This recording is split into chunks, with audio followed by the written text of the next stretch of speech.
Greetings, I am QueenPiB, Patricia Inga Bogart, and on this inaugural episode of Trisha's Tea Time, we will not be discussing the voice of parents mismatch.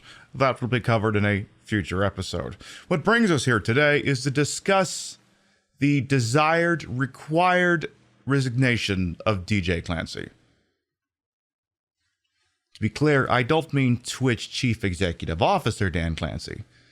Not yet, anyway. Now, it is entirely possible, in the wake of the Anti-Defamation League firing certain warning shots at Twitch, that Amazon CEO Andy Jassy may have already had this discussion with Dan Clancy, but on the off chance that perhaps the character of DJClancy is merely taking an extended holiday break, I just didn't want to leave any ambiguity in the matter.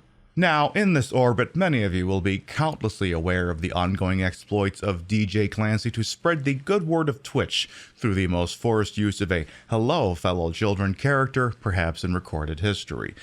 Routinely seen rubbing shoulders with his 1099 contractor workforce who, power imbalance and the necessary requirement to make the boss happy in order to gain stature and perhaps also curry favor. Through so many instances that have been well documented, it becomes very unavoidable to draw the only conclusion that Dan Clancy is using Twitch as his own personal vanity project. Not just that it is a vanity project, but also that he is the hype man, the front man for Twitch. Now, it is not exactly unheard of for corporations to use a celebrity endorser or frontman. Subway had Jared Fogle, WWE had Vince McMahon, Netflix had Kevin Spacey. Now, if you're anything like me and your back hurts when you get up in the morning, you may be old enough to remember Kevin Butler, a character that Sony used for their It Only Does Everything campaign between 2009 and 2011, who would be used to advertise whatever it was Sony had going on at the time. Now, this campaign was successful, not the least of which for two reasons. One, the man playing Kevin Butler, Jerry Lampert, is a trained improv comedic actor, and two, he's not a real executive. Dan Clancy may draw certain parallels to Stephen Harper, a man previously elected on multiple occasions to serve as Canada's Prime Minister. Any attempts he made to be relatable, especially when he was forced to go up against future and current Canadian Prime Minister Justin Trudeau, fell flat due to his stunning lack of charisma and the implied power imbalance of being a head of state. His bold proclamation that he enjoyed watching Breaking Bad on Netflix had the passion of an individual reading a hostage note at gunpoint. He also played piano in a really crappy band. Wonder if that's related somehow. You could also draw comparisons to Vince McMahon, the former owner and chairman of the WWE. Now, he owned the WWE and as such had a vested financial motive in ensuring that the company succeeded. And as a random stroke of genius, he discovered that he could play a fictionalized version of himself as an antagonist.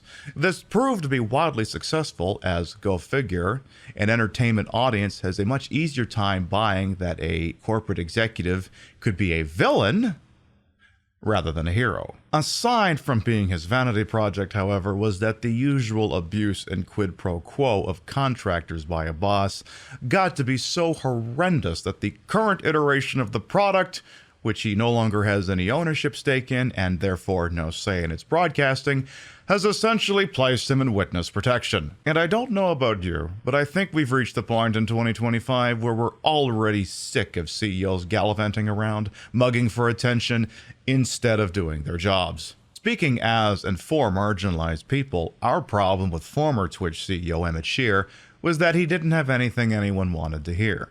Shoving him off fixed nothing. Evidently, Twitch latched onto the idea that if they took the next CEO and put him front and center, the power imbalance would simply fix the problem. Legendary Hollywood show business icon Mel Brooks made no secret of it in his memoir All About Me when he stated that his secret for surviving show business was say yes and then do whatever you want. Now, that's a great mentality for getting a horse-punching joke into blazing saddles. It does not do you so well if you have to keep interacting with that horse. And Dan Clancy's problem is that as much as he continues to say yes to the people that he's whining and dining, he's still saying yes to people and not delivering anything. On a long enough timeline, the horse is going to figure it out. In his position as CEO, Dan Clancy will repeatedly overturn the administrative actions of his trust and safety department.